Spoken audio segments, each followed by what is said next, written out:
សុបកោសុបលហុងខ្មែរមួយចាំ5,000រៀលនៅខាងក្រុងតាខ្មៅសម្រាប់ពុកម៉ែបងប្អូនដែលចង់សប្តាហ៍អត់ដឹងថាទៅណាអីគឺអាចមកទីតាំងមកកន្លែងនេះបានប៉ុន្តែនៅកន្លែងគាត់អត់មានកន្លែងអង្គុយកំសាន្តអីទេគឺមានតែកន្លែងសម្រាប់អង្គុយញ៉ាំស៊ុបហើយសម្រាប់ស៊ុបរបស់គាត់វិញគឺរសជាតិបែបលក្ខណៈគ្រួសារនៅពេលដែលយើងញ៉ាំទៅគឺទទួលបានអារម្មណ៍មួយថាដូចយើងញ៉ាំនៅផ្ទះអញ្ចឹងហើយតម្លៃសមរម្យទៀត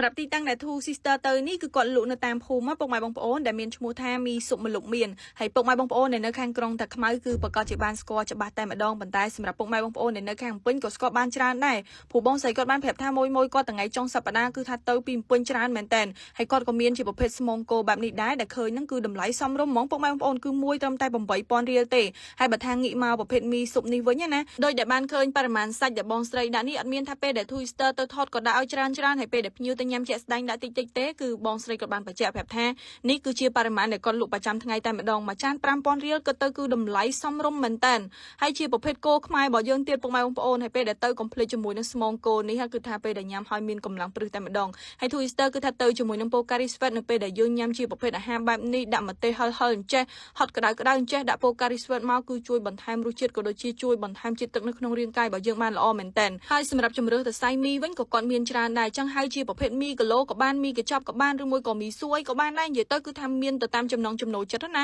ហើយនៅទីនេះសម្រាប់ទឹកសៀងគាត់មានជាប្រភេទទឹកម្ទេសទឹកសៀងទូទៅហើយមានជាប្រភេទទឹកម្ទេសមុនហ្នឹងពុកម៉ែបងប្អូននិយាយទៅគឺថាជ្រលក់មួយណាក៏បានដែរឆ្ងាញ់ដូចគ្នាប៉ុន្តែសម្រាប់អ្នកដែលចេះញ៉ាំហឹរ Twister recommend ឲ្យញ៉ាំម្ទេសនេះពុកម៉ែបងប្អូនជាប្រភេទម្ទេសបុកណាហើយគាត់ក៏មានជាមួយនឹងម្ទេសឆាអញ្ចេះដែរគឺគាត់ធ្វើខ្លួនឯងហើយរសជាតិចេញមកគឺបែបលក្ខណៈគ្រួសារតែម្ដងបើយើងមើលទៅគឺបែបធម្មតាទេប៉ុន្តែមិនធម្មតាព្រោះដោយសារតែតាក់ទងជាមួយនឹងបន្លែអីនេះគឺគាត់អត់ទៅទិញពីអ្នកដែលអត់ស្គាល់ទេគឺគាត់សម្រិតសម្រាំងមែនតើដោយស្ដេចបដោះអីគឺបដោះឡើងដោយខ្លួនឯងហើយតាក់ទងជាមួយនឹងស្ពៃគឺទិញពីអ្នកស្គាល់គ្នាអញ្ចឹងណាអញ្ចឹងនៅពេលដែលយើងញ៉ាំទៅគឺមានទំនុកចិត្តមែនតើហើយពេលដែលញ៉ាំកុំភ្លេចជាមួយនឹង Pocari Sweat ពុកម៉ែបងប្អូនគឺថាជួយបន្ថែមរសជាតិក៏ដូចជាជួយបន្ថែមជាតិទឹកនៅក្នុងរាងកាយរបស់យើងបានល្អមែនតើជាពិសេសសម្រាប់ពុកម៉ែបងប្អូនដែលនិយមចូលចិត្តលេងកីឡាក៏ដូចជាធ្វើការក្រោមកម្ដៅថ្ងៃក្ដៅហ្នឹងគឺ Pocari Sweat the best ហ្មងហើយងាកមកខាងនេះវិញគឺជាប្រភេទស្មងគោពុកម៉ែបងប្អូនគឺអាចចាក់ជាមួយនឹងម្ទេសបុកពីលើដូច Twister អញ្ចឹងគឺទំនងប៉ុន្តែកុំចាក់ច្រើនពេកតែចាក់ច្រើនពេករៀងជូរហើយរៀងហឹរហើយអញ្ចឹងយើងចាក់តែមកល្មមដែលអាចញ៉ាំកើតឬមួយក៏ចាក់ដាក់កូនចានខាងក្រៅយកមកជ្រលក់ចេះវិញក៏បានដែរពុកម៉ែបងប្អូនហើយសម្រាប់ទឹកស៊ុបរបស់គាត់វិញគឺរសជាតិឆ្ងាញ់ព្រោះដោយសារតែមានរងាស់ចេញពីឆ្អឹងគោនិយាយទៅពុកម៉ែបងប្អូនដឹងស្រាប់ហើយឆ្អឹងគោគឺជាតិមែនតើហើយក្រៅតែពីមីស៊ុបគាត់ក៏មានជាប្រភេទពោះគោទឹកប្រហុកបែបនេះដែរគឺថាទំនងតែម្ដងមួយចាននេះគឺតម្លៃ10,000រៀលពុកម៉ែបងប្អូនមានទាំងជាប្រភេទ100សតប់មានអីអញ្ចឹងទៅនិយាយទៅគឺថាមានចម្រុះហ្មងអញ្ចឹងមិនថាចុងសប្តាហ៍ដឹងថាទៅណាអីគឺអាចមកត្រឹមតែក្រុងតែខ្មៅនេះទៅប៉ុន្តែដូច Twister បញ្ជាក់អញ្ចឹងគឺថានៅកន្លែងគាត់អត់មានកន្លែងឲ្យយើងទៅអង្គុយបែបលក្ខណៈកំសាន្តទេគឺគាត់មានតែតុសម្រាប់ឲ្យយើងអង្គុយញ៉ាំធម្មតាអញ្ចឹងណាហើយសម្រាប់ពោះគោរបស់គាត់វិញគឺយើងដាក់ផ្ទាប់ជាមួយនឹងបន្លែអញ្ចឹងបងប្អូនគឺថាទំនងមែនតើហើយបន្លែរបស់គាត់គឺថ្មី